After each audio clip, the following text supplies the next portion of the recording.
Bonsoir à tous. Est-ce que vous m'entendez? Bonsoir. Je m'adresse là aux Oui, quatre oui, personnes qui sont présentes ce soir pour ce oui. café scientifique. Bonsoir.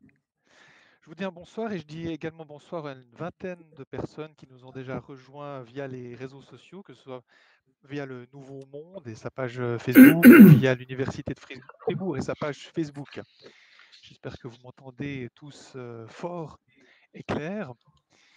Ravi de vous accueillir au nom de ceux qui organisent ce café scientifique, donc l'Université de Fribourg, mais également 4.ch, qui diffuse ce café scientifique sur sa page Facebook. Merci également au Nouveau Monde, qui devait nous accueillir physiquement, mais qui nous accueille virtuellement ce soir, qui assure toute la partie technique de ce café scientifique. Café scientifique, ça veut dire aussi que c'est une formule un peu plus détendue, un petit peu plus familiale ou familière qu'un débat ou une table ronde classique. On attend vraiment, là je m'adresse aux personnes qui nous suivent, vos questions, n'hésitez pas à les partager.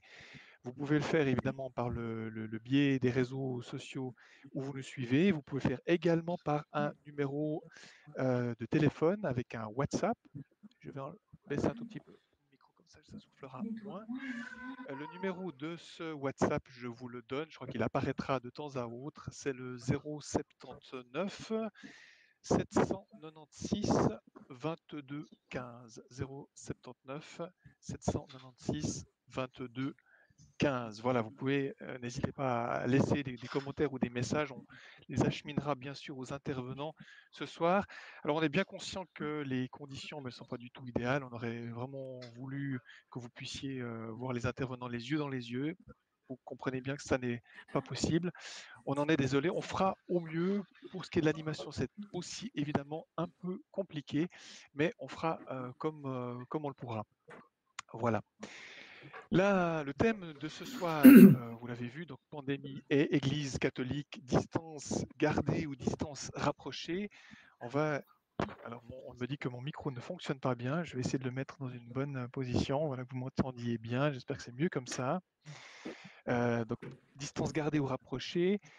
Parmi les questions qu'on va se poser ce soir, c'est évidemment cette fermeture des églises, cette restriction très très forte des célébrations, ces limitations de la vie paroissiale, de la vie communautaire extrêmement fortes, s'interroger dans quelle mesure l'Église a pu les digérer, a pu les intégrer dans sa vie, dans sa mission, dans sa manière de faire communauté. On va donc se pencher sur les questions liturgiques, bien sûr. On va s'intéresser aussi au tissu communautaire, dans quelle mesure les communautés chrétiennes ont pu continuer à être communautés, à vivre leurs espérances chrétiennes, leur manière de vivre au quotidien la foi, dans quelle mesure cette période de pandémique a aussi jeté le trouble dans la vie spirituelle.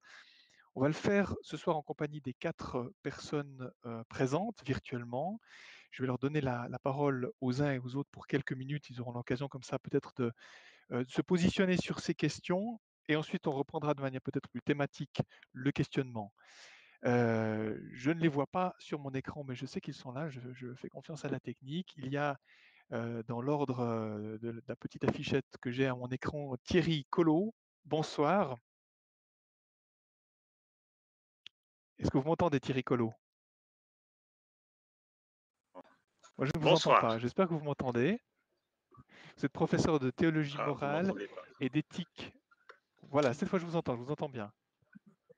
Vous m'entendez? Professeur de C'est bon? théologie morale et d'éthique. Oui, oui, tout à fait.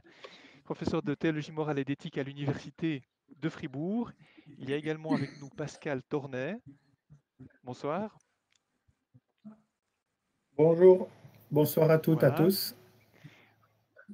Vous êtes en Valais, diacre permanent du diocèse de Sion. Il y a également avec nous sœur Isabelle Donegani, sœur de Saint-Maurice. Bonsoir. Bonsoir à tous. Et Grégory Solari, philosophe, formateur d'adultes dans l'Église catholique du canton de Vaud, chargé d'enseignement également en théologie à l'Université de Genève. Bonsoir. Bonsoir.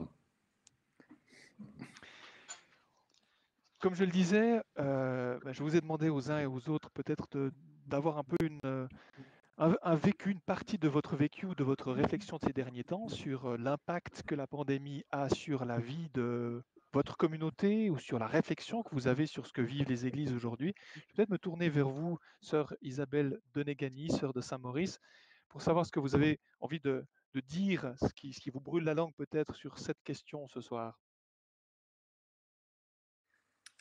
Oui, alors peut-être que pour aller directement dans un sujet, actuellement, ce qui m'interroge, c'est précisément comment dire, le questionnement et l'approfondissement à laquel nous avons été amenés, je pense, chacune des sœurs, et moi en particulier, par rapport à notre lien à la célébration eucharistique ou à son absence. Donc, un approfondissement de cette réalité eucharistique, pour le dire en trois mots.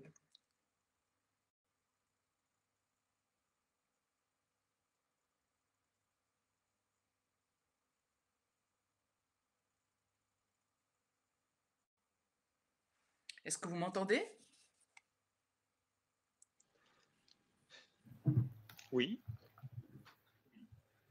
Est-ce que vous souhaitez que je Vous souhaitiez développe dire un un tout petit petit... peu? Oui, un peu quand même, si c'est Oui, ben, possible. ouais, c'est ça. D'accord.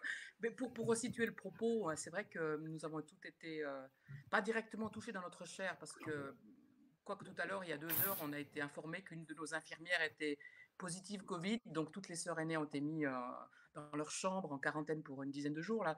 Donc, mais jusqu'à maintenant, personne n'a été touché directement dans la communauté. Donc, si j'en parle, c'est avec un peu de distance, parce que nous n'avons pas eu à vivre des moments douloureux et difficiles que beaucoup de personnes ont connus. Par contre, ce qui nous a impacté du fait de cette pandémie et de la restriction de célébration, ça a été, pour le dire au mois de mars, là, brutalement l'arrêt des célébrations de la communauté, des célébrations liturgiques, puisque le prêtre qui présidait nos Eucharisties était âgé, donc il a dû retourner dans sa communauté. Nous n'avions plus de célébration liturgique en communauté. Donc, pour le dire simplement, ça a mis la proclamation de l'Évangile au sens même scripturel, mais en même temps de la parole de Dieu dans le corps que nous formions, ça l'a éliminé d'une certaine manière. La parole de Dieu, la parole eucharistique, le pain aussi, eucharistique aussi, bien sûr, mais je dirais même l'Évangile n'était plus proclamé en tant que tel. Donc, c'est pas les offices. Bien sûr, les offices, c'est toujours une réponse à la parole de Dieu. On entend des paroles évangéliques ou de l'Ancien Testament, mais je crois en y repensant maintenant, il y a quelque chose de l'énergie même de la proclamation de la parole de Dieu évangélique qui a été absente de la communauté. Ce qui fait que, je ne sais pas, quelque chose de notre résilience peut-être a été à ce moment-là de sentir que nous avions à inventer peut-être une nouvelle forme de rassemblement entre nous, quelque chose qui aurait pu être disponible, mais à laquelle nous n'avions jamais pensé, c'est-à-dire de nous rassembler, non pas pour l'Eucharistie, ce n'était pas possible, ce qui pose une autre question, hein, pourquoi 40 femmes qui sont réunies ne peuvent pas célébrer l'Eucharistie? Ça aussi, c'était pour moi tout d'un coup quelque chose d'assez vital et viral comme questionnement, mais c'était surtout aussi le fait que nous n'avions pas comment dire, que nous n'avions pas dans les offices un lieu précis pour une écoute prolongée de la parole. Donc nous avons inventé, entre guillemets, une sorte de liturgie de la parole avec un psaume, une hymne brève, un psaume, l'évangile du jour, donc l'évangile de l'Eucharistie qui aurait dû être là, et puis une méditation préparée par l'une d'entre nous. Et pour vous dire, ça peut vous paraître peut-être un petit peu étonnant, mais nous sommes en 2020 et c'était la première fois que nous avions l'idée même de prendre la parole, alors que nous sommes plusieurs à être, toutes d'abord à être chrétiennes, toutes à être donc prophètes, rois et prêtres, et que c'était pour la première fois que nous nous osions entre nous à cet exercice de partager le pain, de fractionner la parole de Dieu dans cette assemblée que nous formions. Et ça a été une grande grâce, une énorme grâce et une sorte de découverte, vraiment une découverte d'une église domestique communautaire, nourrie à la sève de l'évangile de cette manière-là. Voilà, je ne sais pas si Merci pour beaucoup. commencer, ça suffit Oui, oui, comme c'est prise de parfait. parole. Je pense que c'est très D'accord. bien. Absolument, je pense que c'est très très bien pour démarrer ce café scientifique. Donc, sœur Isabelle Donegani, je rappelle que vous êtes sœur de Saint-Maurice. Je m'adresse peut-être à Pascal Tornet, vous êtes diacre en Valais. Est-ce que vous aussi, dans votre manière de vivre l'identité chrétienne, l'engagement chrétien, vous avez été aussi impacté fortement? On entendait une expérience extrêmement forte de sœur Isabelle. Et vous, comment ça s'est passé pour vous et comment ça se passe aujourd'hui? C'est au titre de ma responsabilité diocésaine comme responsable du service diocésain de la diaconie que j'ai été invité ce soir. Je veux juste rappeler parce que cette fonction me donne d'avoir un petit peu de recul et une vue un peu plus large. Je vous partage ce soir l'expérience que j'ai faite au printemps, durant la première vague. Effectivement, j'habite à 15 km de mon lieu de travail, qui est la paroisse secteur pastoral de Martigny. Et effectivement, lorsque l'État a décidé de boucler, j'allais dire, je me suis retrouvé chez moi avec mes 2 enfants. Nous sommes avec ma femme, une famille d'accueil pour 2 garçons, dans un état où l'on s'est demandé comment est-ce qu'on allait poursuivre la route. Et assez vite, on a mis en place des moments familiaux de rencontres. Et effectivement, le téléphone a été largement utilisé pour prendre contact avec les personnes avec lesquelles j'étais habituellement en contact. Et le moment fort a été la Semaine Sainte. On dispose autour de notre maison d'un très beau jardin.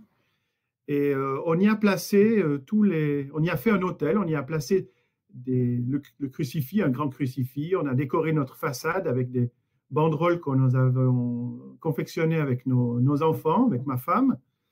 Et on a célébré les jours saints. Là, moi, j'ai vraiment revêtu l'aube, mon étole de diacre.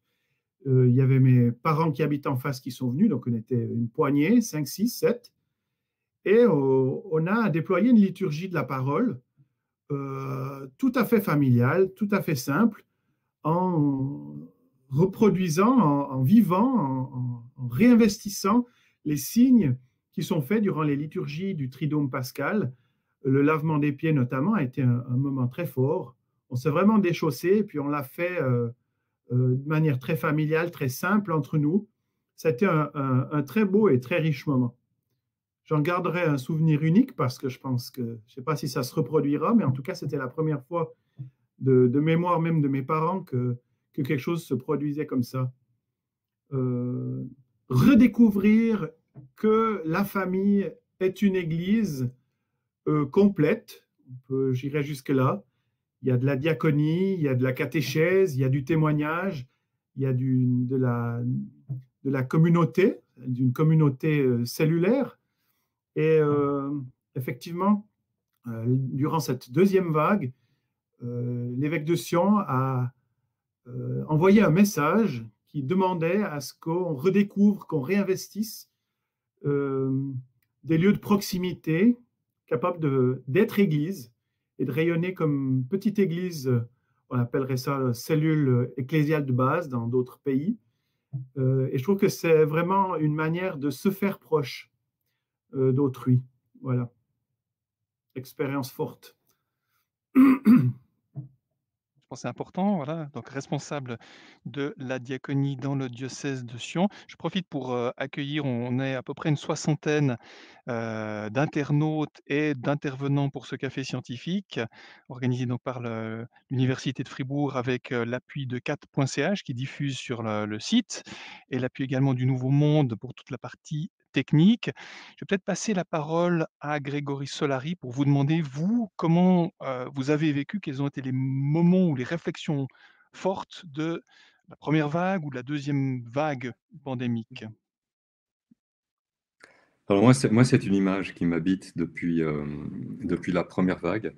L'image du pape François seul à Saint-Pierre, place Saint-Pierre désertée, dans une église désertée, et qui a l'air désertée de celui qui doit l'habiter, à savoir le Christ eucharistique. Mais déserté, ce Christ eucharistique, non pas dans les églises, parce qu'au moment où je vois ces images sur la place Saint-Pierre, et c'est stupéfiant, je constate autour de moi que nos amis, nos frères prêtres, se sont littéralement enfermés dans leurs chapelles, dans leurs églises, pour célébrer sans communauté, sinon des communautés virtuelles, mais qui ne sont pas des communautés.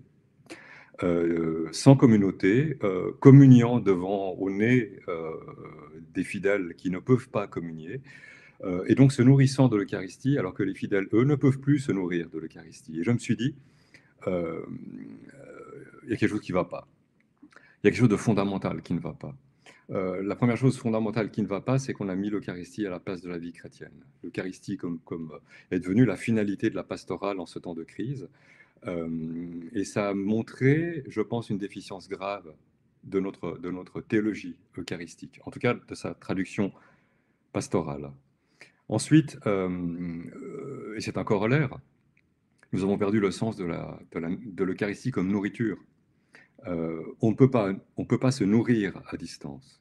Hein. On a alerté pendant la première vague sur la précarité qui frappait une partie de la population affectée par la crise économique qui commençait, par la distribution de nourriture à assurer. C'était très bien, il fallait le faire. Il fallait aussi alors se préoccuper de nourrir les fidèles. Parce que nous avons besoin de la nourriture eucharistique, c'est la nourriture des ressuscités que nous sommes.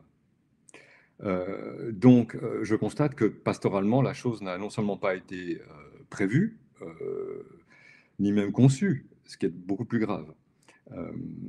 Alors, quand je vois maintenant que nous sommes dans la deuxième vague, nous en sortons peut-être un peu, surtout en France, ces manifestations sur nous avons droit à la messe.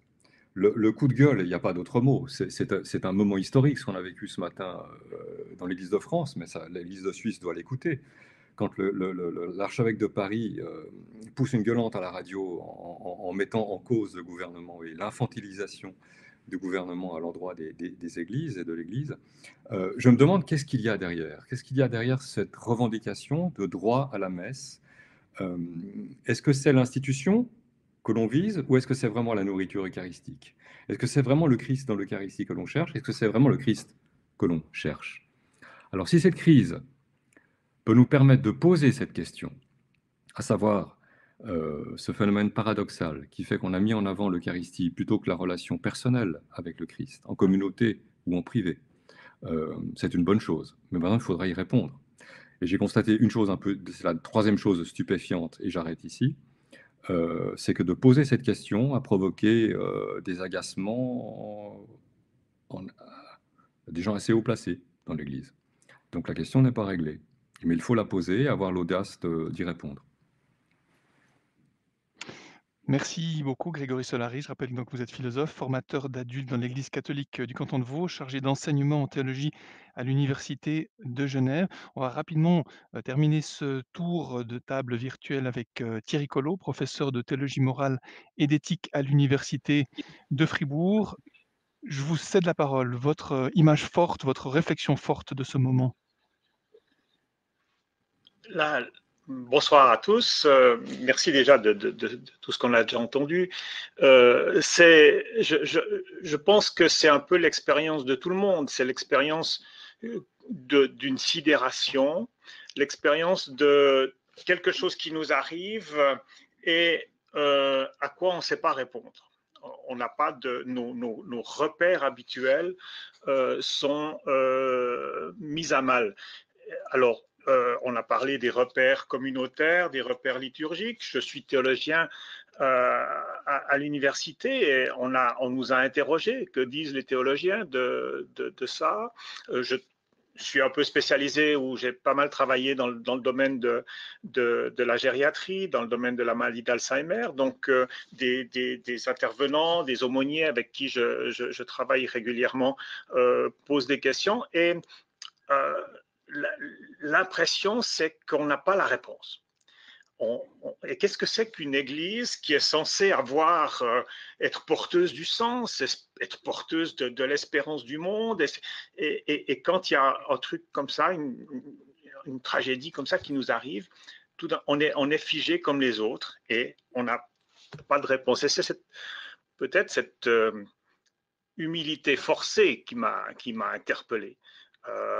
Il y a des réponses qu'on a élaborées, qu'on a des réponses pratiques, des réponses théoriques, des réflexions sur l'Église qu'on a élaborées par la suite. Mais peut-être que c'était au départ, quand la pandémie est arrivée, cette impression que on n'était pas préparé à ça, comme le reste du monde d'ailleurs, et que l'Église qui aurait dû avoir une réponse facile, on pourrait dire.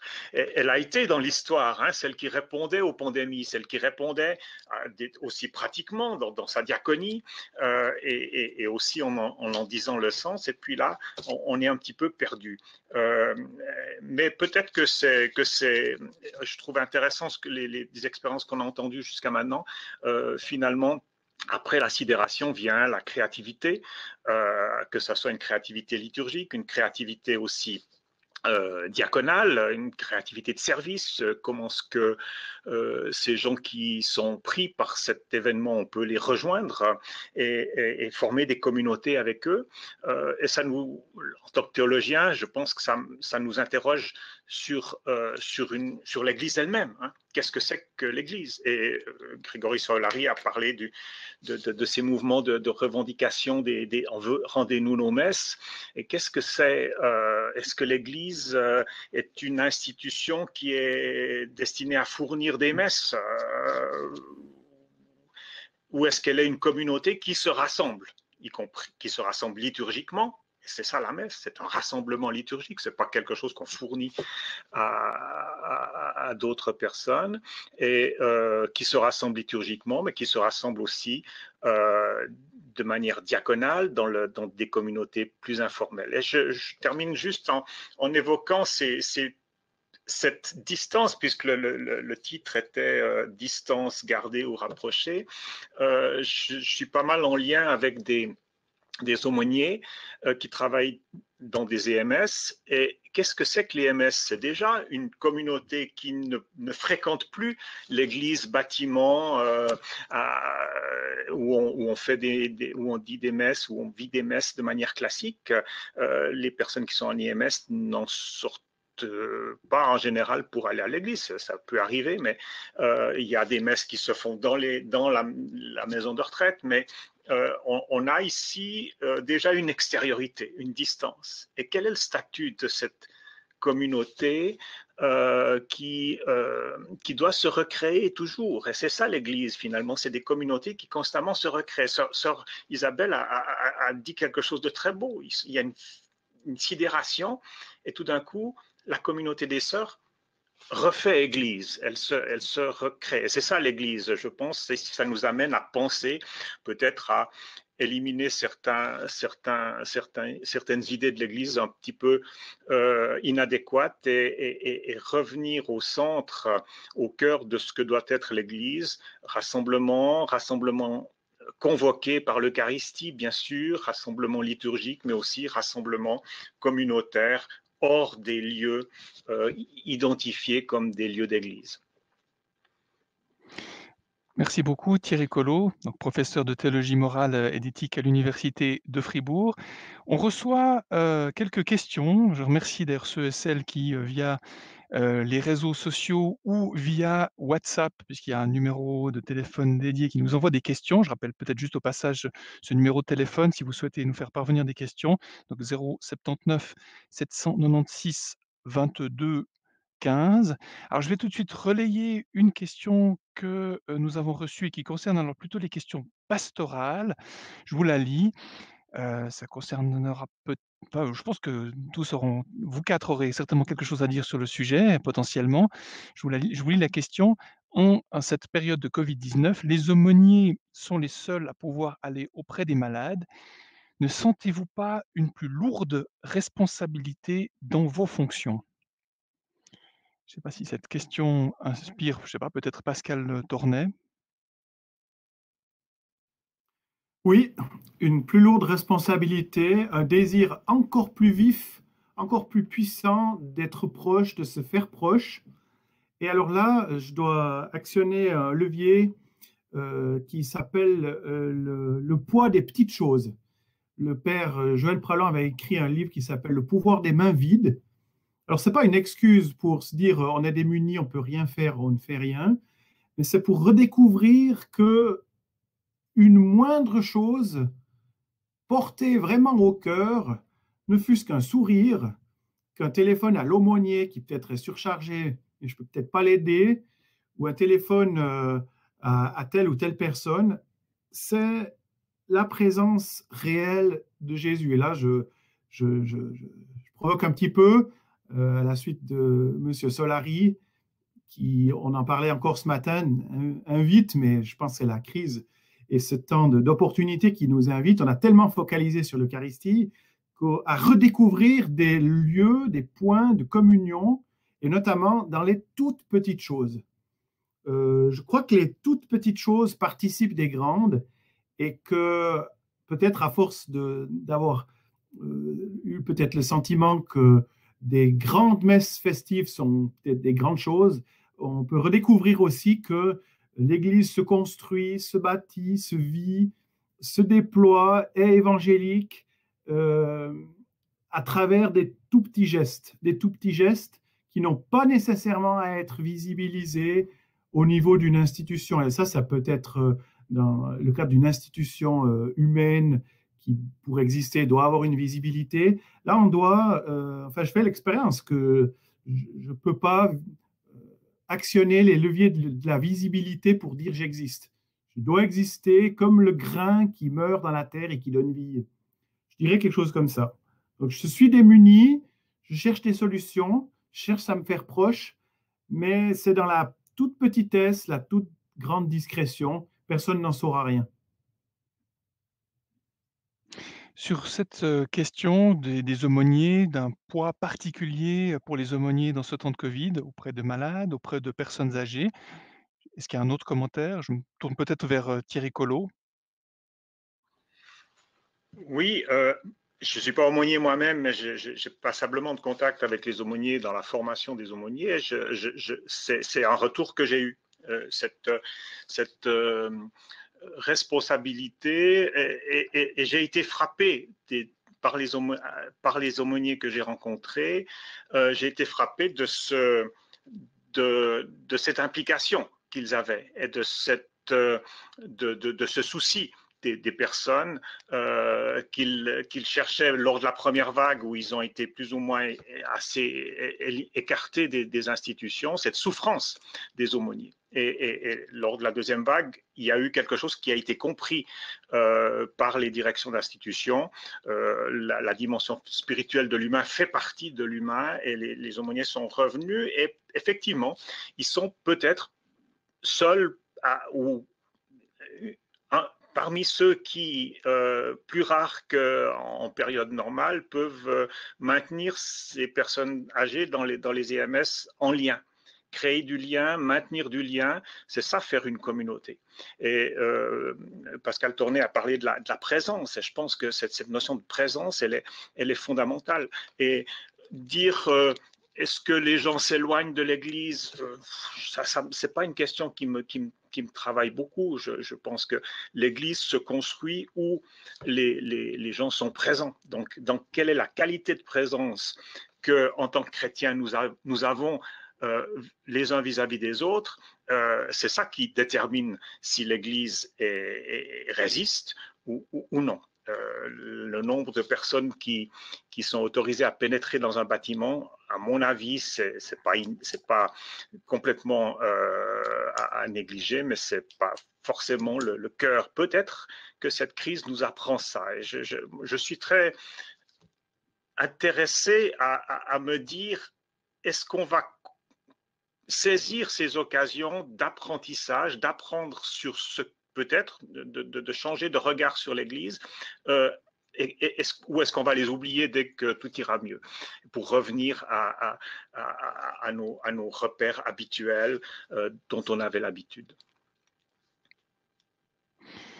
Je prolonge la question peut-être en direction de sœur Isabelle de Negani ou Grégory Solari sur cette question du rôle de l'aumônier, bousculé par ce temps de pandémie, compliqué par les mesures évidemment de protection qui doivent être prises, peut-être aussi par certaines fermetures institutionnelles.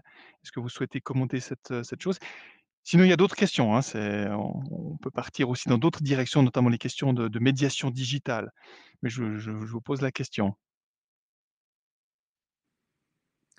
Je veux bien dire juste un petit mot, mais c'est vrai que je pense que dans ce moment que nous avons vécu, qui est inédit et qui nous a tous surpris et bouleversés, on est tous devenus en priorité des Samaritains potentiels. Je veux dire, même si on est professeur d'université, etc., on a tous un père ou une mère dans un EMS, quelqu'un qui était bloqué dans un...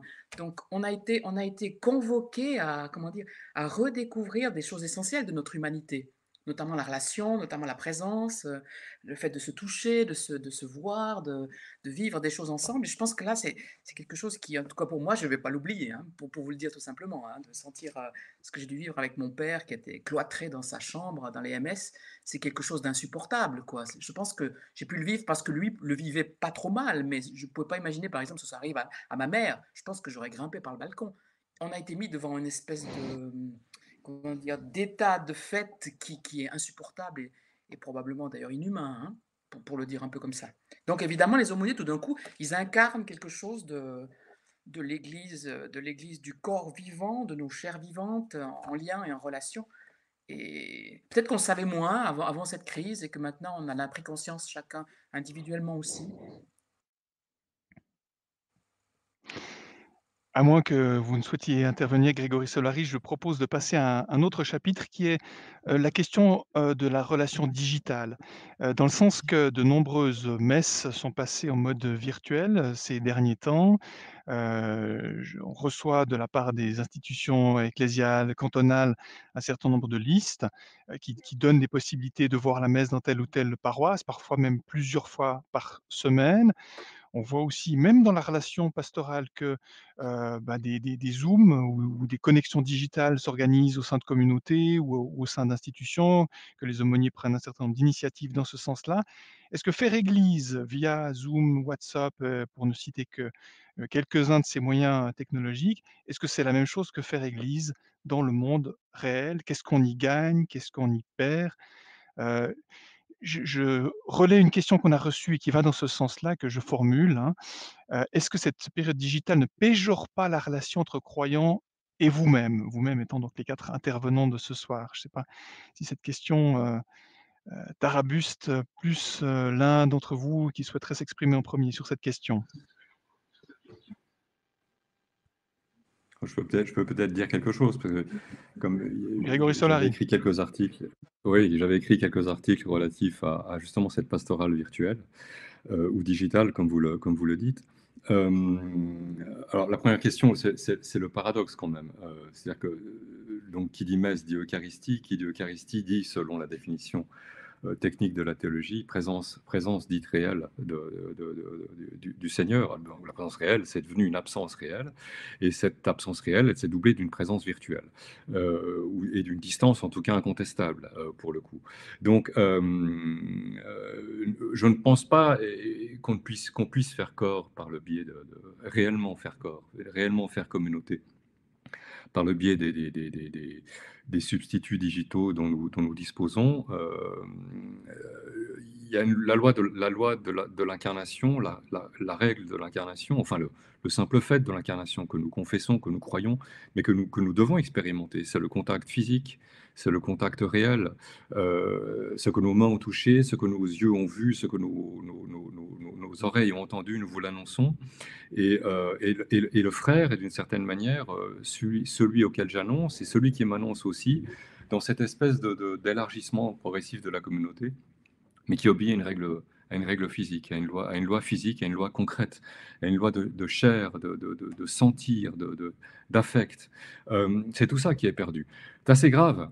C'est assez grave. Parce que le rapport au monde et le rapport aux choses est d'abord un rapport, j'allais dire, oui, charnel, sensible. En philosophie, on appelle ça les qualités sensibles. Il faut sentir les choses, etc. Donc il y a un rapport physique, un rapport poétique avec les choses, qui est premier, qui a été dit par tous les philosophes. Bon, voilà. Et c'est comme ça que l'homme vit son rapport au monde, d'abord d'une manière physique, d'une manière poétique, d'une manière sensible, et puis ensuite il théorise, ensuite il analyse. Bien, la vie d'abord et la pensée après, sans dialectique outrancière ou exagérée. Mais la vie d'abord, la pensée après. Alors, c'est quoi le phénomène digital? Où est le problème de la technique ou de la technologie? Quelle est la traduction très exacte de ce renversement? À savoir qu'un objet technique, c'est une formule mathématique, une formule mathématique ou autre, transformé en objet technique. Et donc, c'est exactement l'inverse. C'est-à-dire que c'est un produit de la logique qui devient le biais par lequel vous entretenez votre rapport au monde, votre rapport aux êtres, et puis alors maintenant, le rapport avec Dieu. Donc c'est quand même extrêmement problématique d'un point de vue philosophique, parce que c'est le renversement du rapport normal de l'homme avec le monde et avec les autres, avec ses frères, qui est là, institutionnalisé, adopté, sans une once de critique par l'institution. Donc c'est problématique. Il faudra qu'il y ait quand même une réflexion sur le problème de la digitalisation de nos célébrations. Il y a d'autres choses, mais je ne veux pas monopoliser la parole. C'était une première réaction comme ça. Merci beaucoup, Grégory Solari. Peut-être d'autres réactions sur cette question de la médiation digitale?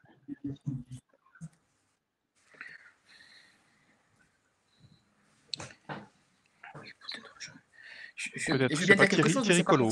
Ouais, vous êtes Sœur Isabelle, allez-y.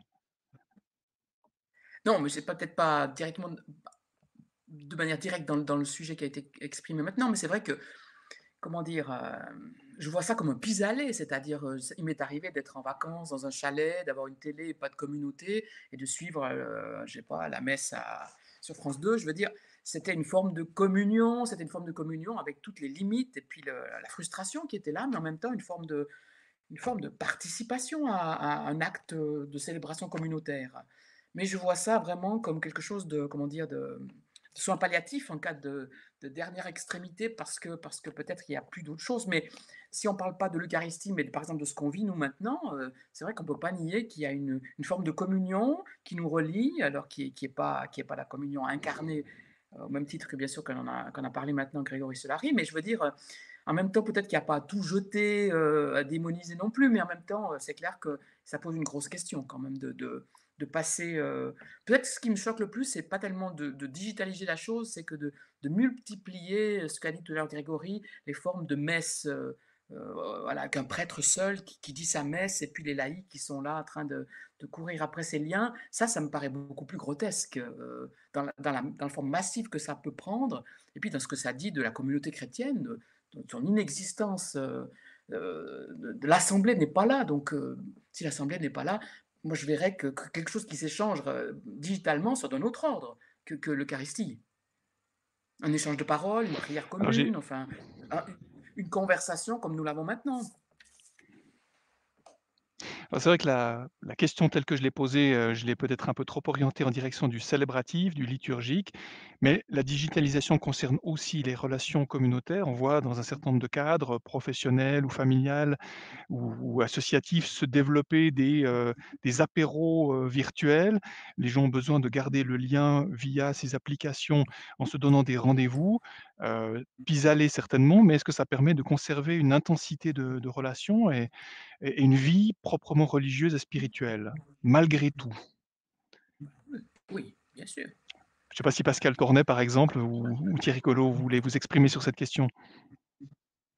Par exemple, je pense qu'il est arrivé à tous d'aller dans une église pour célébrer l'Eucharistie avec sa communauté et de ressortir en se disant j'ai rien entendu, j'étais distrait, je me suis occupé des enfants ou j'étais accaparé par mes soucis et je n'ai rien vécu.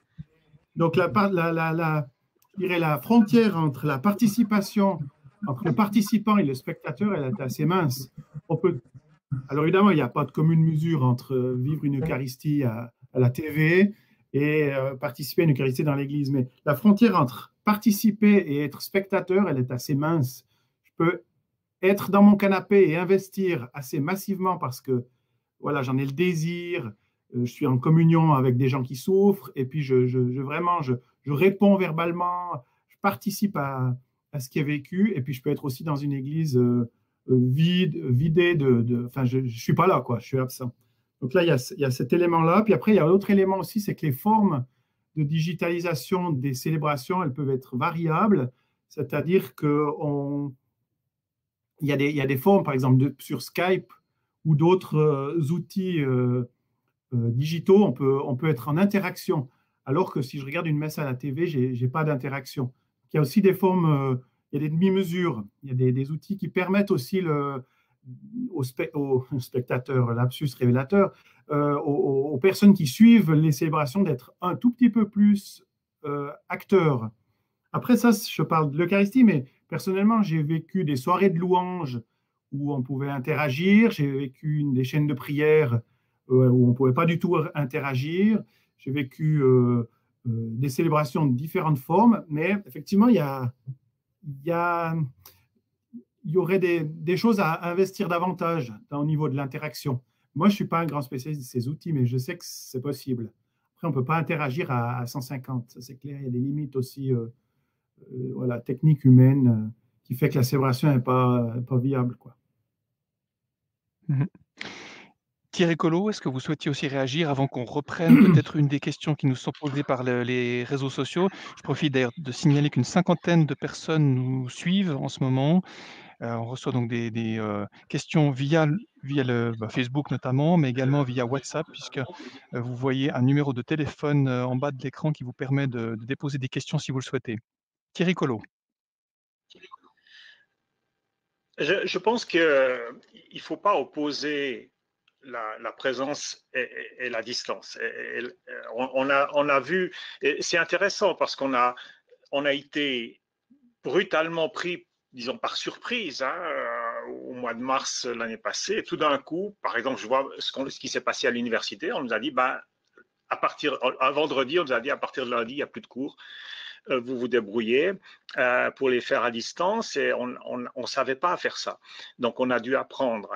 Et bien sûr, au départ, on va être fasciné par l'outil. Ah bah tiens, on peut finalement, pourquoi est-ce qu'on se rencontre si on peut faire tout ça à distance? Et on a très vite vu que la présence physique, ce que Grégory Solari évoquait, le fait d'avoir une appréhension de l'autre un peu plus que par l'image et le son, elle est fondamentale. Mais en même temps, il ne faut pas négliger le fait que cette présence à distance, elle a existé depuis longtemps. Le Nouveau Testament est en grande partie composé de lettres que Paul envoyait à des communautés distantes. Donc, la manière, et Dieu sait si les lettres de Paul peuvent stimuler la spiritualité de leurs lecteurs. Donc, on doit aussi tenir compte d'essayer de mettre ensemble ces éléments, cette utilisation, je pense une utilisation raisonnée et parcimonieuse des moyens techniques n'est pas à négliger, mais il faudra lui retrouver sa juste place, je pense, dans la manière de fonctionner en communauté. Et alors, ce qui a été problématique, on l'a déjà évoqué, mais je pense que ça a été, et ça pose une question beaucoup plus profonde sur la manière dont nous concevons la messe et la célébration liturgique. Ça a été ce passage trop facile de célébration liturgique dans les églises à ce que décrivait Grégory Solari ou sœur Isabelle, à des prêtres qui ont dit, bon, si les paroissiens ne sont pas là, on va se filmer, puis on va faire comme avant. Donc, cette transposition d'une messe vécue en communauté à une messe filmée s'est fait, à mon avis, trop facilement, et ça pose des questions sur qu'est-ce que c'est que la messe et qu'est-ce que c'est que le rassemblement eucharistique d'une communauté.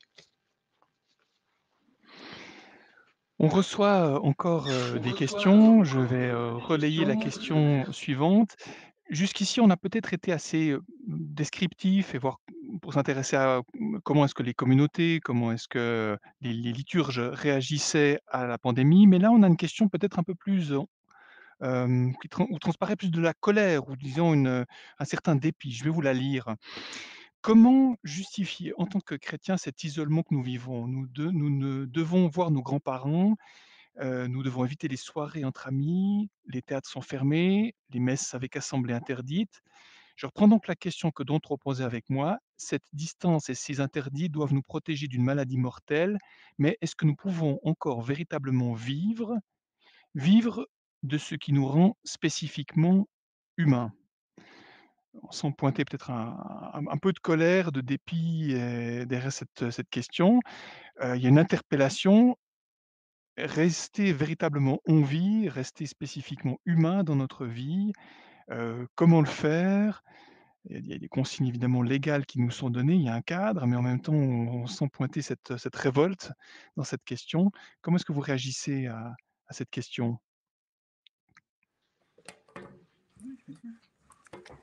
Oui, je veux bien peut-être commencer à dire quelque chose. Il me semble qu'effectivement, ce confinement, cet entre-soi à laquelle on est presque convoqué peut devenir un lieu d'approfondissement et de creusement de beaucoup de dimensions de notre être. Alors, je ne dis pas que ce n'est pas un peu un mode survie d'une certaine manière, mais c'est une survie dont on peut profiter, entre guillemets. C'est-à-dire, je pense que notamment la vie intérieure, la vie de prière, la communion par la pensée et la prière avec certaines personnes, le fait de pouvoir prendre un téléphone et appeler. Je pense que les modalités changent, mais nous restons fondamentalement nous-mêmes et libres dans notre mode de traversée de cette épreuve. Et bien sûr que je pense que ça fait appel à quelque chose comme vivre en prison ou vivre dans un camp. Il y a quelque chose d'un internement qui nous est imposé. Et en même temps, on sait que c'est dans ces lieux-là que souvent les humains ont été les plus humains, enfin, ont découvert quelque chose d'une résilience, plus qu'une résilience, une sorte de profondeur intérieure, une capacité d'être en présence dans l'absence que seules des conditions extrêmes comme celle-là nous invitent à expérimenter, en tout cas, me semble-t-il. Ça ne résout Merci, ça résout sœur pas la Isabelle difficulté de la Donegani. chose. Hein. Merci beaucoup. Peut-être une autre réaction à cette question posée par voilà, comment gérer ces émotions de dépit, de colère? Qu'est-ce qu'on peut en faire spirituellement? J'ai peut-être quelque chose. Rester humain, c'est une grande question. Quelles conditions? Qu'est-ce qui caractérise l'humain? Partons de cette question. Qu'est-ce qui caractérise l'humain? Est-ce qu'il y a des définitions qui ont été données? Animal politique, c'est-à-dire animal social, être de communauté, animal rationnel, enfin tout ce que vous voulez. Bien. Avant tout, je crois que, et c'est pas moi qui le dis, c'est un philosophe que j'aime beaucoup, Jérôme Tello, parle de l'homme précaire. Le propre de l'humain, c'est d'être un animal précaire. Et qu'est-ce qui signale cette précarité? C'est le fait qu'il a besoin de se nourrir. C'est le fait qu'il a besoin de manger. Alors je constate une chose assez frappante en tout cas dans cette deuxième vague, parce que comme les mesures sont disparates, certaines mesures, si vous voulez, contraignantes, dans leur signification apparaissent d'une manière plus marquée que lors de la première vague, où tout était beaucoup plus uniformisé et nivelé comme contrainte. Qu'est-ce que c'est que quelle contrainte ressort? C'est celle de la fermeture des bars et des restaurants, mais des restaurants, donc des lieux d'alimentation, des lieux où on se nourrit socialement, on se nourrit ensemble. Et donc vous voyez qu'on retrouve cette idée de précarité. Et alors, le corollaire de cette fermeture des bars et des restaurants, ces lieux de nourriture sociale, c'est la fermeture totale ou partielle, ou la difficulté d'accéder à la nourriture eucharistique pour nous chrétiens. Alors, de sorte qu'il y a une solidarité qui transversale entre la communauté chrétienne enfin, le monde chrétien et le monde tout court. Et puis d'ailleurs, il n'y a pas deux mondes, c'est le même monde. Simplement, il y a des modalités de vie différentes. Mais c'est le même monde. Et ce monde, le monde chrétien et le monde tout court, on va dire, pâtissent de cette difficulté de pouvoir accéder à ces lieux d'échanges sociaux qui sont le lieu où on peut se nourrir. Dans la joie, dans la communion, dans l'amitié, voilà. Et c'est assez frappant. Et j'ai pas de réponse à apporter, sinon que si ces lieux sont fermés ou difficiles d'accès, profitons-en pour nous poser la question justement de ce que c'est que l'humain. Et alors peut-être de revenir via la nourriture, via ce besoin de s'alimenter, à cette précarité fondamentale de l'homme qui est celle de manger et qui est alors pour nous chrétiens celle de manger l'Eucharistie et qui nous est interdite C'est peut-être ça la leçon qu'on pourrait tirer de cette crise que nous traversons. Merci beaucoup Grégory Solari. D'autres commentaires peut-être sur cette question? Je peux dire quelque chose? Volontiers. Je pense que cette réflexion sur l'humain, sur la nécessité d'être humain et où sommes-nous humains? Alors, bien sûr, on comprend la frustration, on comprend cette idée d'enfermement, cette idée d'être emprisonné. En même temps, c'est une pandémie qui nous arrive et qu'on ne maîtrise pas. Ça aurait été un tremblement de terre, nous n'aurions plus de maison non plus, etc. Donc, qu'est-ce qu'on va faire à partir de là? Bien sûr, on peut aussi, je pense que c'est notre devoir de chrétiens et de citoyens de réfléchir sur les mesures qui sont imposées, d'être dans la discussion. On est des animaux politiques, a dit Grégory Solari, ça veut dire qu'on est dans la construction commune du bien commun de la cité, et l'Église fait partie de la cité. Ceci étant, ces restrictions nous placent dans une situation où nous avons peut-être deux voies, et ces deux voies sont souvent concomitantes chez chacun d'entre nous, soit une voie qui nous amène à déprimer, à nous dire que est-ce que ça vaut la peine d'avoir une vie de cette manière, est-ce qu'il ne vaudrait pas mieux prendre le risque qu'on ouvre toutes les portes parce que c'est ça vivre. Donc, une voie plutôt négative, plutôt de dire si avec ces restrictions, je ne peux pas vivre. Ou alors une voie créative qu'a évoqué sœur Isabelle. Effectivement, il y a des très beaux témoignages dans des camps de concentration, par exemple, dans les endroits les pires qu'on puisse imaginer, d'une humanité qui s'est créée. Je ne dis pas qu'il faut recréer un camp de concentration, mais quand on est dans une situation où on se dit « Ah non, là, c'est quand même trop dur, on n'aurait pas pu pas dû nous imposer ça parce qu'on ne peut plus vivre », ça doit stimuler aussi notre créativité. Ça doit stimuler notre sens critique, mais ça doit stimuler notre créativité. Et qu'est-ce qu'on peut créer, qu'est-ce qu'on peut faire sortir de ça? Et je trouve que les deux témoignages qu'on a eus de Pascal Tornet et de sœur Isabelle, d'une créativité ici au niveau liturgique, ils sont très beaux. Il y a cette imposition. Vous n'irez pas à l'église à Pâques, eh bien, je fais les célébrations de Pâques dans mon jardin avec mes proches. Je trouve que là, il y a une réaction créative et peut-être qu'effectivement, nous sommes vraiment humains quand nous sommes dans ces situations de résilience, quand nous sommes dans ces situations où on peut voir, quelqu'un que j'aime beaucoup, c'est Etty Lessoum, cette jeune femme hollandaise juive qui est morte à Auschwitz. Quand elle était dans un camp de concentration, tout d'un coup, elle découvre un brin de jasmin dans un petit coin d'un mur. Elle est fascinée par cette fleur. Qu'est-ce que c'est que cette fleur qui est là au milieu de la grisaille? C'est peut-être ça, être humain, c'est trouver des fleurs au milieu des grisailles qui nous sont imposées non pas par des politiques malveillants, mais par les circonstances. Merci. Peut-être Pascal Tornet, je ne sais pas si vous souhaitiez dire quelque chose aussi sur cette question avant qu'on embraye sur un nouveau chapitre, puisque les questions arrivent Oui, très brièvement. via les réseaux sociaux. Oui, allez-y. J'avais envie de contempler la croix, en fait, le Christ en croix. On a parfois l'illusion que c'est lorsque nous avons des succès, que tout marche comme sur des roulettes, que nous avons une belle, grande et vaste fécondité.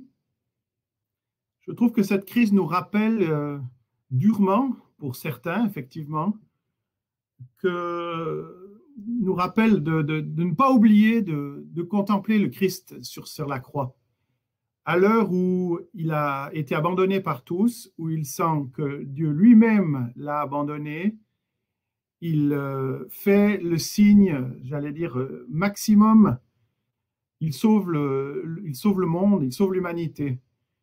Et moi, très concrètement, dans les périodes de crise profonde, et j'en ai vécu une au début des années 2000, où j'ai vraiment perdu, où j'ai été vraiment déraciné, très profondément marqué par la souffrance, je ne peux pas m'empêcher de penser que c'est à ce moment-là, mystérieusement, que la contemplation de la croix de Jésus m'a permis de ressusciter. Je me considère aujourd'hui comme un ressuscité et je vois à travers la crise que l'on vit aujourd'hui, les duretés que certains, moi je suis un privilégié, mais que certains doivent vivre dans la solitude, dans la dépression, dans les problèmes familiaux, relationnels, une possibilité, parce que je suis assez prudent, hein, la résurrection n'est pas automatique, une possibilité pour les personnes, et puis pourquoi pas pour l'Église en tant que corps, de retrouver une vie, une vivacité,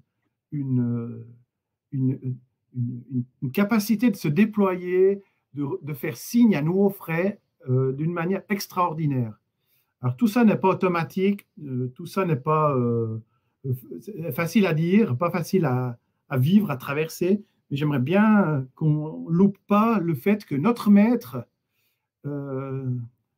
a terminé son parcours terrestre, je dirais, dans un échec apparent complet, et c'est là qu'il a été glorifié. Donc voilà, je dirais ça. C'est un message d'espérance. Merci beaucoup, Pascal Tornet. La question suivante qui nous est parvenue, alors nous emmène dans un chapitre un peu différent, qui est la question de la place de l'Église ou des églises avec un E majuscule dans la société, notamment vis-à-vis des institutions de l'État. C'est une question qui est ancrée dans les propos que tenait Thierry Collot à propos des EMS et de l'accueil des aumôniers dans les EMS lors de la première vague ou lors de la deuxième vague. Je la lis ici. Quelles ont été vos observations et expériences sur la place donnée aux églises par les autorités et institutions? La vie des églises a été fortement marquée par les décisions prises par la Confédération, les cantons, les organes de conduite, etc. Avez-vous eu le sentiment que les églises étaient considérées dans leur spécificité, qu'elles étaient consultées, considérées comme partenaires par les autorités, ou à l'inverse, considérées comme une simple activité de loisir parmi d'autres? Vous semble-t-il qu'elles ont su, après une sidération initiale, créer les accès pour demander à ce que leurs attentes soient entendues?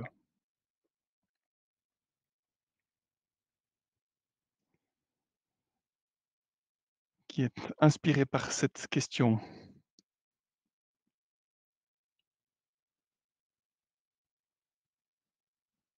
Un souvenir qui me vient là, par rapport à ce qu'on dit maintenant, c'est que je me souviens, je crois qu'on a reçu, est-ce que c'était le lundi du jeûne fédéral? Je vis dans le canton de Vaud ici, hein, à l'extrémité du canton de Vaud, près du Valais, mais B est sur la canton de Vaud. On a reçu un message du Conseil d'État vaudois que je me demandais quelle église l'avait écrit. C'est-à-dire que prenez comme point de départ la difficulté, la souffrance à traverser, etc. Et il amenait un questionnement sur le sens de nos engagements, sur le pourquoi et comment de la chose, sur quel après ça allait pouvoir nous permettre d'envisager. Enfin, j'ai jamais eu, je ne sais pas, peut-être que ça n'a pas été beaucoup plus loin dans la réflexion, mais j'avais le sentiment qu'une prise de parole comme ça d'un Conseil d'État était inspirée, quoi, inspirée. Je me suis dit comment l'ensemble de ceux qui vont lire ce texte ou l'entendre vont le recevoir, parce que ça m'a donné l'impression qu'il y avait une vraie réflexion sur les enjeux et ce à quoi nous sommes convoqués à travers ces symptômes de cette crise, quoi, parce qu'il y a vraiment une sorte de mise en cause de notre mode de vie, de fonctionnement, économique et plus largement qui était pointé du doigt, et cela à travers aussi le fait qu'on était le lundi du jeûne et que ce jeûne était signifiant quand même de quelque chose qu'on traversait tous. Merci. Sur cette question de la prise en compte ou de l'écoute des églises, des voix au sein des églises, est-ce qu'il y a d'autres expériences ou d'autres réflexions? Pascal Tornet, peut-être?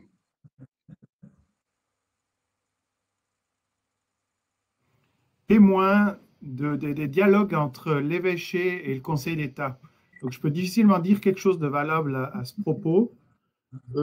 On peut avoir le sentiment que les églises aient été considérées comme des prestataires de services tout à fait accessoires, je m'avancerai peut-être en disant que pour ce qui concerne le diocèse de Sion, le dialogue a eu lieu.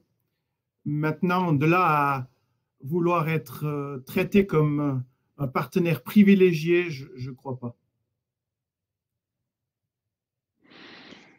Thierry Collot, peut-être, je ne sais pas, Fribourg ou Neuchâtel, je crois que, puisque vous connaissez bien la situation de Châtelloise. Oui, mais je connais mal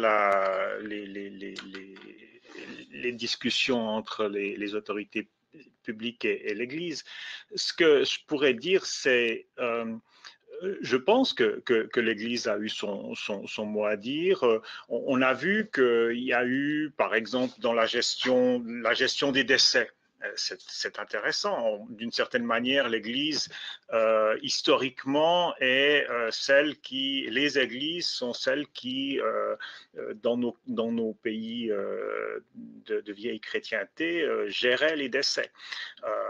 Pas la totalité, mais une grande partie. Donc, il y a une sorte, on pourrait dire, d'expertise des églises par rapport à la manière dont on accompagne la personne qui meurt et le deuil. Et là, je pense qu'il y a eu un changement entre la première et la deuxième vague. Alors, est-ce que c'est dû aux églises elles-mêmes? J'en sais rien. Est-ce que c'est vraiment important de savoir si c'est elles qui ont fait bouger les lignes? Mais les lignes ont bougé. On a tout d'un coup pris conscience que enterrer des personnes décédées sans assemblée, sans personne, ne pas avoir d'accompagnement familial et spirituel au moment du décès, c'était aller vers une perte de ce qui est la densité de notre humanité. Alors voilà, ici, je pense que s'il y avait un discours de l'Église, il a été, il y a eu des personnes des églises qui ont donné ce feedback et il y a eu un changement. Donc, d'une certaine manière, ça a été écouté.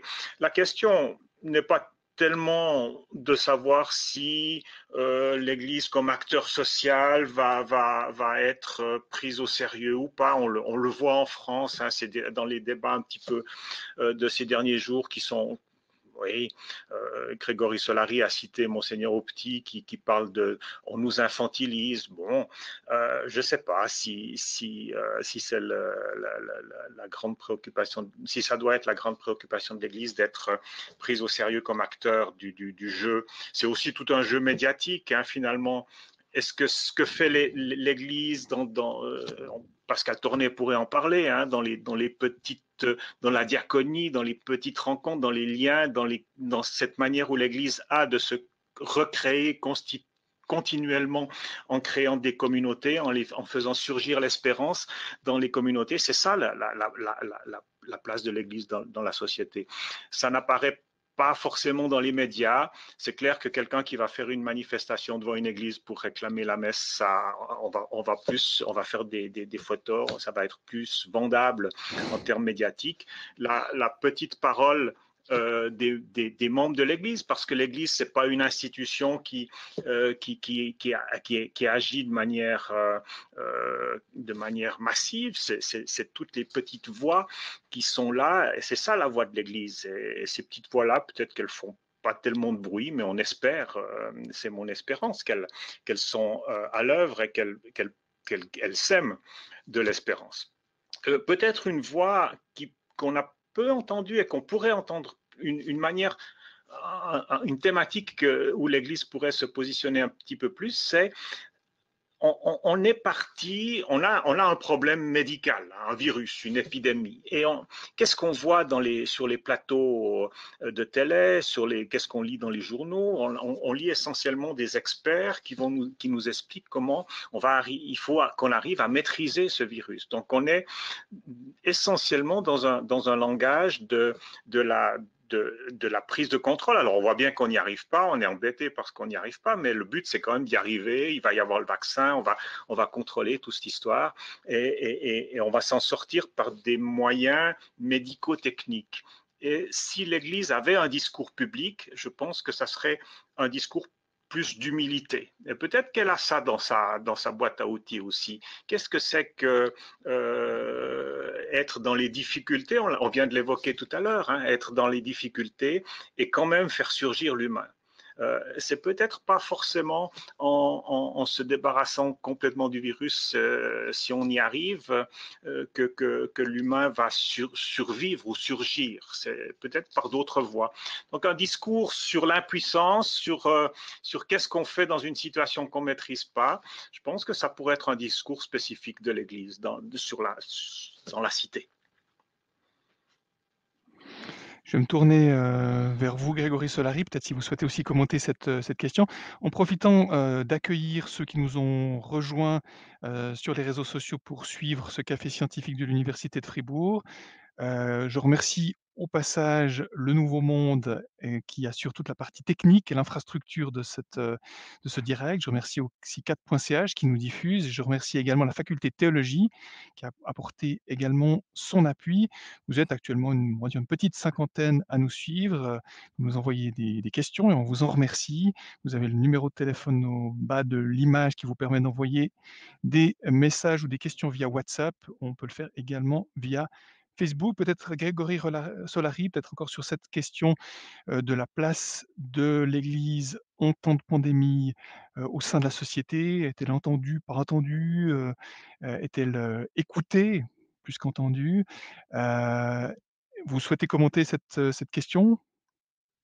Vous donner simplement une information très concrète, c'est que durant la première vague dans l'Église catholique du canton de Vaud, le gouvernement a sollicité les services de l'Église catholique, y compris ceux de l'Église réformée également, pour le service des funérailles, prévoyant un nombre très important de décès.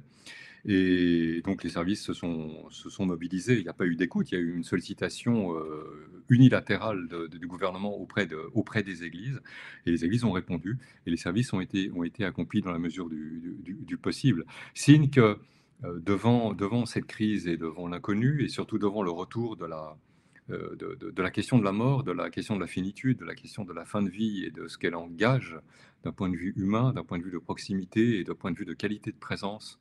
Comme disait Thierry Collot, c'est l'expertise de l'Église qui a été spontanément reconnue, ou même, je veux dire, même sans réflexion, ça allait de soi d'une certaine manière. Et c'est comme ça que ça a été perçu dans l'Église du canton de Vaud. Le gouvernement était très content. Je ne sais pas si c'est le fruit du travail pastoral de ces équipes des funérailles, mais c'est vrai que ce que sœur Isabelle signalait, cette lettre rédigée pour le jeune fédéral, nous l'avons reçue quasiment comme une lettre pastorale venant du gouvernement vaudois. C'était impressionnant. J'invite tout le monde à la lire. C'est très réjouissant pour ce qu'est la Suisse, je trouve. C'est intéressant. Vous évoquiez à l'instant la question de la finitude et du discours de l'Église sur la finitude de l'existence humaine. Alors je relais une question qu'on a reçue et qui va un peu dans ce sens-là et qui questionne la place de l'Église comme enseignante, dira-t-on. Je vous lis la question. Cette pandémie favorise l'introspection et fait la part belle au gourou du développement personnel. L'Église catholique arrive-t-elle à trouver tout de même ses fidèles? L'Église comme dispensatrice d'une expertise ou qui aide les personnes dans leur chemin vis-à-vis de la mort, de la finitude, de la perte de, voilà, de proches, de conjoints, d'amis, d'un monde qui se délite, où les gens disparaissent, laissent des trous, il faut se reconstruire. Est-ce que ça vous inspire un commentaire, une réaction?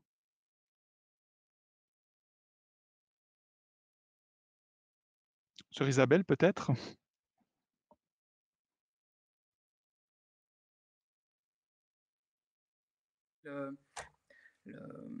Comment dire, la place de la croix du Christ, j'ai encore cette image en tête je ne sais plus est-ce que c'était durant le Triduum pascal que nous avons eu cette soirée avec en direct de Rome et du Vatican, où on voyait le pape sous un temps, enfin sous la pluie, être seul hein, dans la cour de la Saint-Pierre, là, et puis qui était devant le crucifix, et puis ce silence, je me suis dit, mais là, l'Église, elle est, comment dire, elle est au pied de la croix et elle est à sa place adéquate. Alors, il y a quelque chose de ce mystère-là que tu évoquais tout à l'heure, d'humilité et de vérité que cette pandémie nous invite à réhabiter ou ouais, à méditer profondément.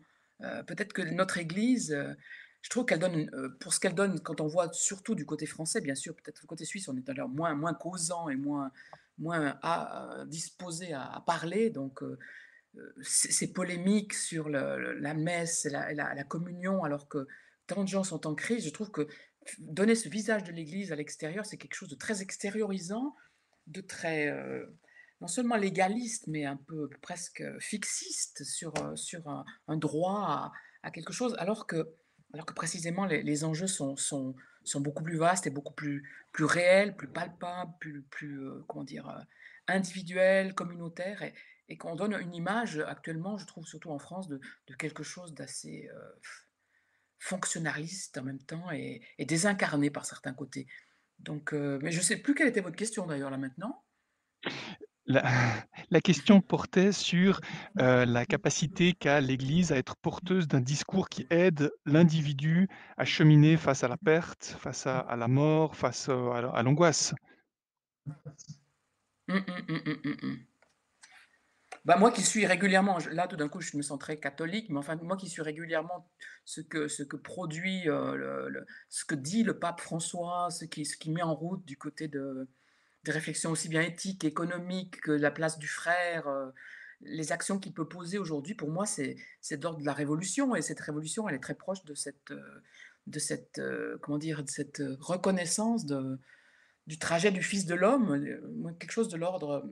Il y a comme on parlait tout à l'heure de ce qu'est-ce qui nous rend plus humains. Moi, ce qui me venait, c'est de ces textes où il y a les annonces de la Passion, où en fait, le Fils de l'homme, mais nous-mêmes comme fils, nous sommes appelés un jour ou l'autre, et plutôt plus souvent que pas souvent, à être souffrants, rejetés, bafoués, humiliés, mis à mort. Et donc cette trajectoire, je crois que cette époque que nous vivons nous invite à la méditer. On parle souvent du mystère pascal dans notre communauté, c'est un peu notre charisme, le mystère pascal, et tout d'un coup, j'ai l'impression qu'au lieu d'en parler, on était plongé dans le mystère pascal. Et on est plongé par des épreuves de notre vie, une grande souffrance, un deuil, etc. Mais là, on est plongé globalement dans quelque chose qui est de cet ordre-là, qui était peut-être réservé autrefois à quelques pays d'Afrique avec un virus ou l'autre. Et là, tout d'un coup, on touche du doigt cet état précaire dont on parlait tout à l'heure, c'est-à-dire que nous sommes des êtres aimables et merveilleux, et en même temps des êtres finis et confrontés à cette finitude. Et je pense que l'Église, là, a quelque chose à dire, effectivement. Est-ce qu'elle le dit de manière contemporaine avec les mots qu'il faut? Est-ce qu'elle est capable de sortir de ces querelles de chapelle pour investir cette dimension anthropologique? C'est un peu l'enjeu sur lequel, évidemment, on aimerait aujourd'hui entendre des paroles sensées, humaine et forte de ce point de vue-là, du point de vue de l'institution, c'est vrai. Une autre réaction, peut-être, merci déjà, sœur Isabelle, une autre réaction sur cette question de l'éloquence, ou disons des attentes que les gens ont vis-à-vis de l'Église, d'exprimer une parole, d'articuler un discours sur l'accompagnement, voilà, de la mort, des angoisses de la société. A-t-elle été capable, l'Église, d'être éloquente ou pas en cette période?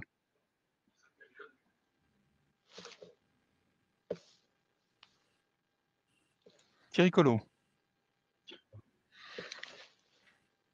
La question, elle est. Sœur Isabelle dit on a besoin de paroles. Oui, on a besoin de paroles. Je pense que c'est important. On a besoin de paroles. Et là, je cite peut-être la branche sur laquelle je suis assis, puisque je suis à l'université où on produit des discours à longueur de journée, et soit verbalement, soit par écrit. Mais je me méfie un peu de l'autosuffisance du discours. C'est-à-dire, la parole, c'est un discours qui va qui va se mettre en acte, qui va s'incarner. On a parlé d'incarnation plusieurs fois, hein, je pense que ça nous constitue. Et vous avez dit au départ, est-ce qu'il y a des stratégies de développement personnel que pourrait promouvoir l'Église? Je me méfie aussi beaucoup des stratégies. Quel est l'ADN du chrétien? C'est la communauté, c'est de faire communauté. Sœur Isabelle a parlé du pape François et de son importance sur la fraternité, hein, sa dernière encyclique, sur le fait d'être frère. La fraternité, ça se décrit, bien sûr, ça se parle, mais en même temps, ça se vit. Et ce n'est pas une stratégie que l'on va développer, on est plongé dedans. On y est, et est-ce qu'on est d'accord de la vivre ou est-ce qu'on se laisse prendre par cette fraternité et qu'on la fait vibrer, qu'on la fait entrer en résonance? C'est ça la entre guillemets stratégie de l'Église, s'il devait y avoir une stratégie.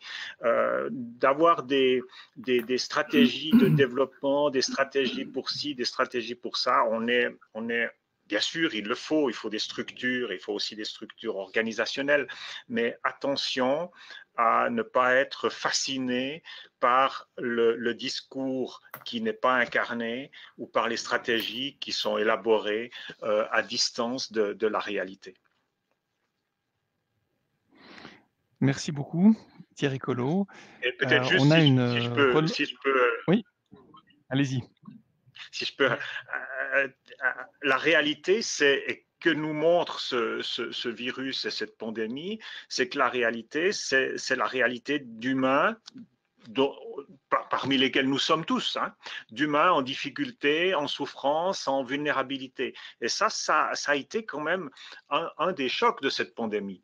Dans une société, on l'avait déjà vécu, peut-être avec on a évoqué des épidémies en Afrique, on peut se rappeler l'arrivée du sida qui a été aussi, mais ici, elle est beaucoup plus universelle et on est face à des humains en souffrance, potentiellement malades ou mourants ou morts, et on en connaît tous. Donc, tout d'un coup, on est plongé au cœur de notre vulnérabilité, et c'est à ça que l'Église doit répondre. Qu'est-ce qu'on fait d'un humain vulnérable?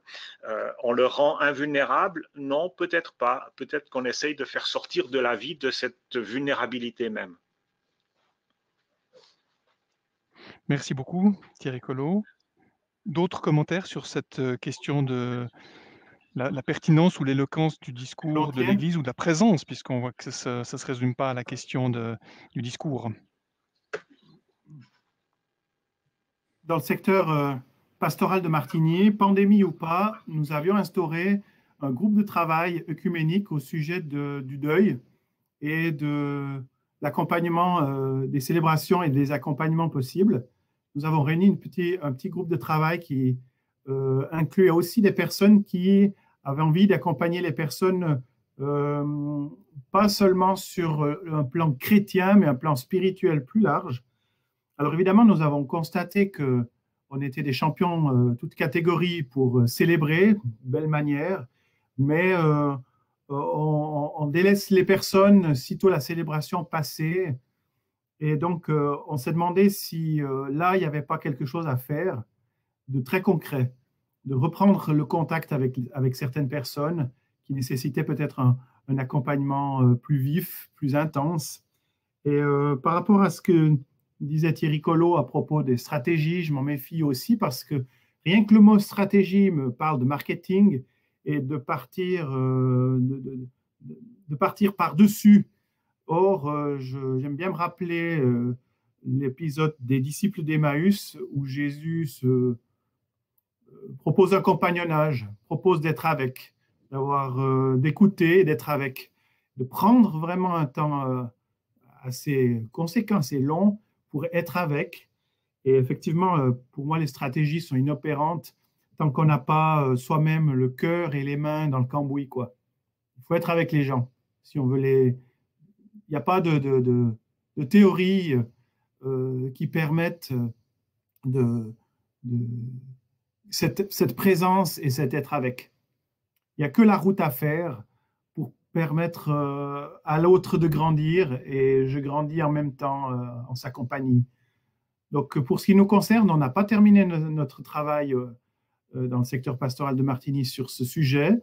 La pandémie nous donne beaucoup à penser et à repenser.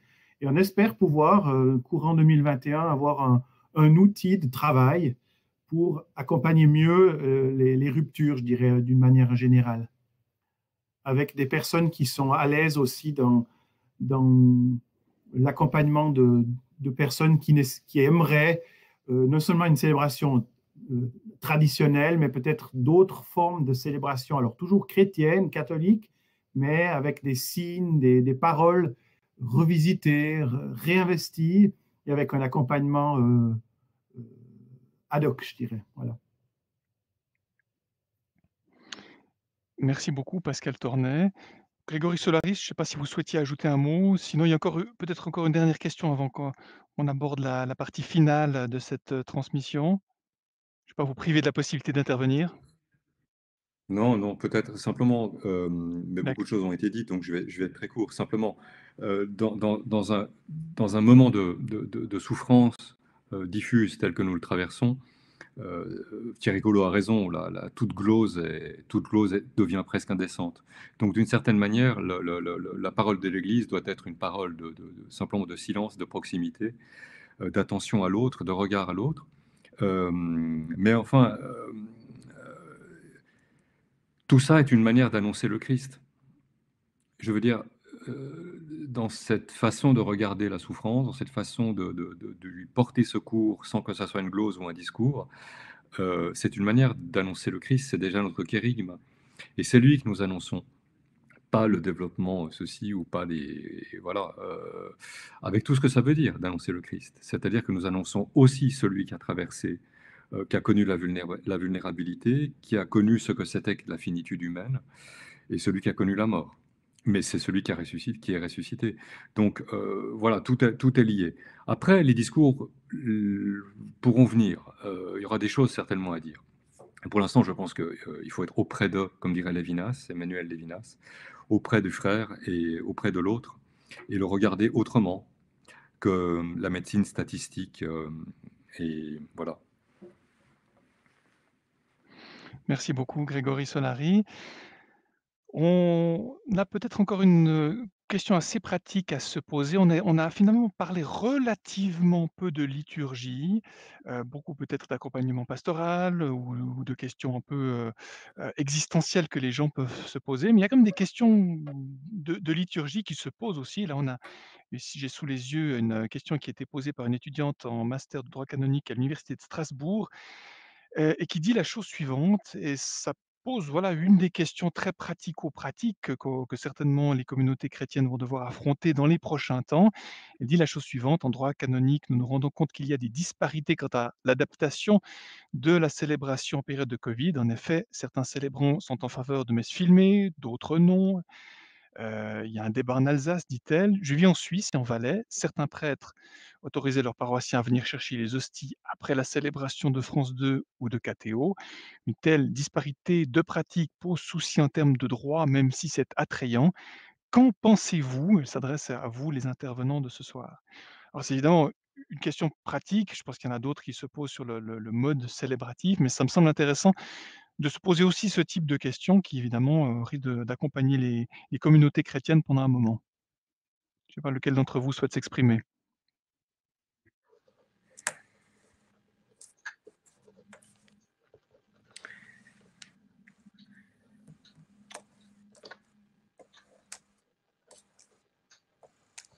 Est-ce que ça inspire quelqu'un?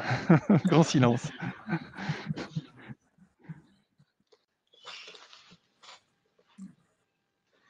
Je peux dire quelque chose, mais je suis pas...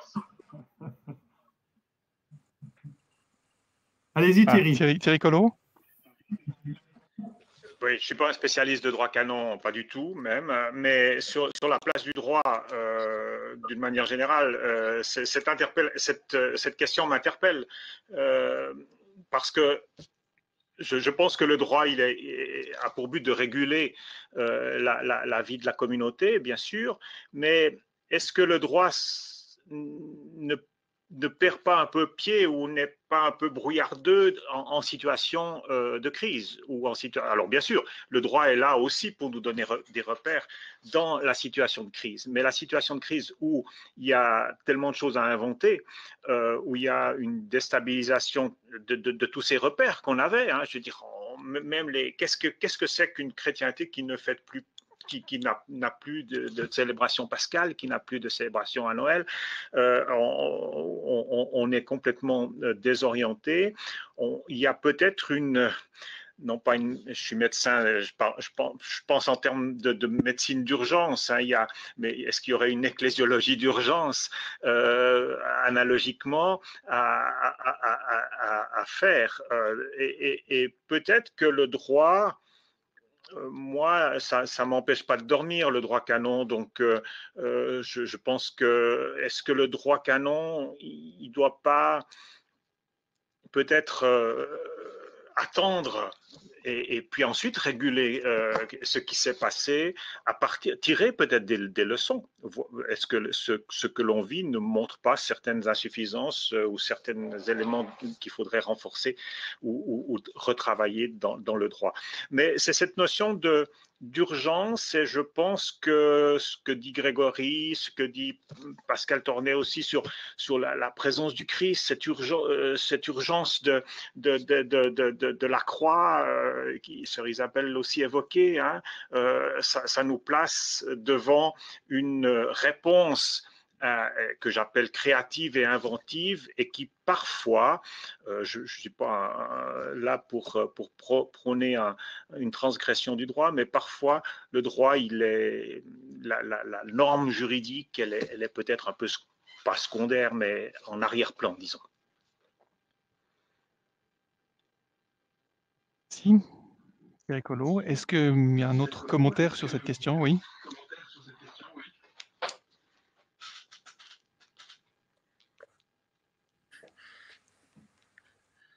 Je pense que je vais peut-être dire quelque chose, ça me permettra de compléter, ce qui avait été dit au sujet de la participation devant un écran ou dans une église, et puis le caractère d'être un spectateur ou non. Et ça va faire le lien avec la question qui est posée. Alors, sur la question du droit canon, personnellement, je rejoins entièrement Thierry Collot. Le droit canon, c'est formidable quand il fait beau et que tout se passe bien. Le régime normal de l'Église, quand même, et c'est pas pour tomber dans le catastrophisme, le régime normal de l'Église, c'est la crise. Hein. Il faut s'inquiéter quand il n'y a pas de crise ou que l'Église ne provoque pas de crise. C'est le régime normal d'émergence des communautés, de reconstitution et de créativité des communautés. Donc il faut alors avec mesure, hein, prenez ce que je vais dire ici avec précaution, comprenez-moi bien, il faut se réjouir de ce que l'on traverse, parce que justement ça éveille notre créativité. Alors faut-il se conformer au droit canonique? Je pense que la réponse est non. Il faut se conformer à la théologie. Alors la théologie nous dit une chose. La théologie eucharistique nous dit une chose. C'est que l'Eucharistie, la célébration de l'Eucharistie implique la communauté, la présence physique de la communauté. Pourquoi? Parce qu'il faut des témoins. Il faut des témoins. Et le témoin n'est pas un spectateur, c'est-à-dire qu'il n'est pas à distance de la célébration, et a fortiori pas à distance virtuelle ou digitale de la célébration. Il doit être présent, il fait partie de l'événement eucharistique. Raison pourquoi la digitalisation pose des problèmes. Raison pourquoi aussi, et là je reviens à la question de l'auditeur, du spectateur, venir, comment dirais-je, recevoir la communion après avoir visionné une messe sur écran, personnellement me pose un gros problème. Il faut privilégier pastoralement des célébrations en famille, des célébrations en voisinage rapproché, bref, ce qu'on appelle l'église domestique. Il faut la privilégier maintenant, dans la crise que nous traversons, cette configuration ecclésiale, de sorte que l'Eucharistie puisse, parce qu'elle a été vécue intérieurement par une petite communauté, familiale ou autre, être reçue organiquement. Voilà. Voilà ce qui me semble-t-il, ce qu'il faudrait préconiser et privilégier en ce moment. Et peut-être se dire que ce que nous traversons, ce n'est rien d'autre que la situation que nous allons connaître dans les années à venir, non pas tellement en raison de la crise uniquement, mais parce qu'il y a une paupérisation de l'Église due à la perte de la masse critique qui était celle de la communauté chrétienne dans nos régions, et que le moment est peut-être venu de prendre conscience de ce qui se passe, que de maintenir les maillages territoriaux, de maintenir les églises, de maintenir nos structures ecclésiales telles qu'elles sont et telles qu'elles sont normées par le droit canonique. C'est un monde qui n'existe plus. Et peut-être que la crise du Covid nous le montre maintenant, très clairement. Donc il faut être délibérément créatif, organiquement, harmonieusement et fidèlement, bien sûr. Mais il faut être créatif. Je crains que s'appuyer sur le droit canonique pour l'être nous prive d'une bonne dose de créativité et d'audace prophétique aujourd'hui et demain. Je profite, Grégory Solari, de cette allusion à la créativité pour lancer peut-être la dernière question qui nous est arrivée via les réseaux sociaux. Euh, Il y a des célébrations eucharistiques qui ont été proposées à domicile, comme en Valais. Est-ce qu'il y a eu des échos de ces expériences qui seraient remontées jusqu'à vous? Je ne sais pas si l'un ou l'autre a eu écho de cette initiative particulière.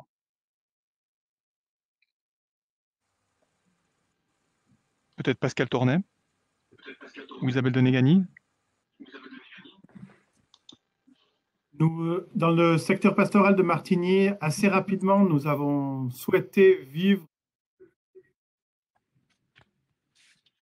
et avons lancé effectivement les propositions auprès de nos fidèles que les prêtres se déplacent dans les familles pour célébrer en tout petit comité.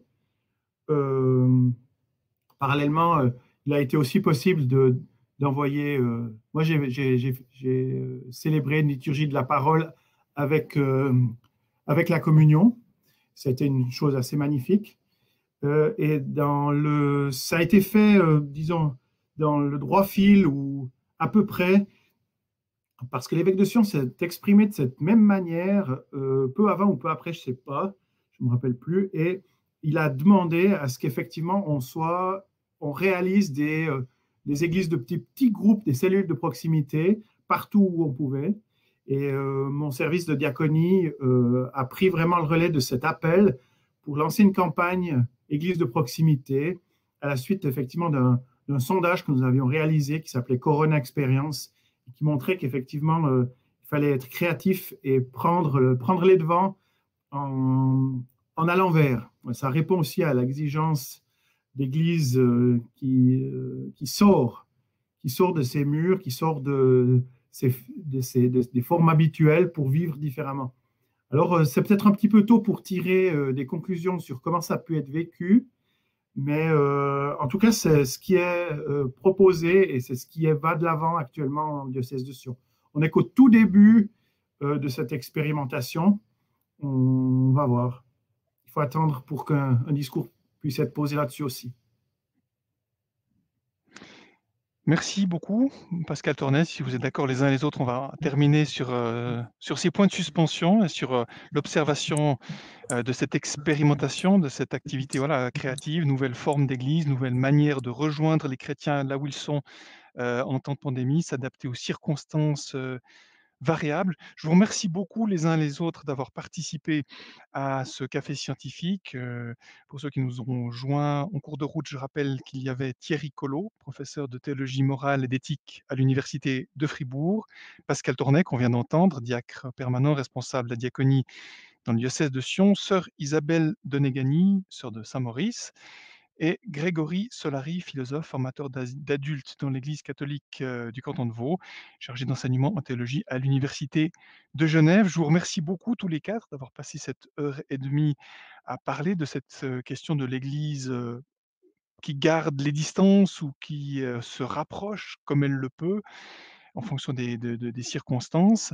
Je remercie également donc l'Université de Fribourg qui était l'organisatrice donc de ce café scientifique. Je remercie la faculté de théologie pour son appui. Je remercie aussi le Nouveau Monde pour l'organisation technique et pratique. Je remercie bien sûr aussi les internautes. Vous êtes actuellement une quarantaine, vous avez été actifs, vous nous avez transmis des questions, des commentaires, on vous en remercie. Ça a vraiment nourri la discussion de ce soir. Et puis avant de clore cette transmission en direct, donc qui était visible sur Facebook, qui était visible aussi sur le site cat.ch en direct, juste vous rappeler que le 16 décembre, eh bien, c'est la prochaine édition du Café Scientifique. Il sera question de Open Access avec comme sous-titre La science, un bien commun.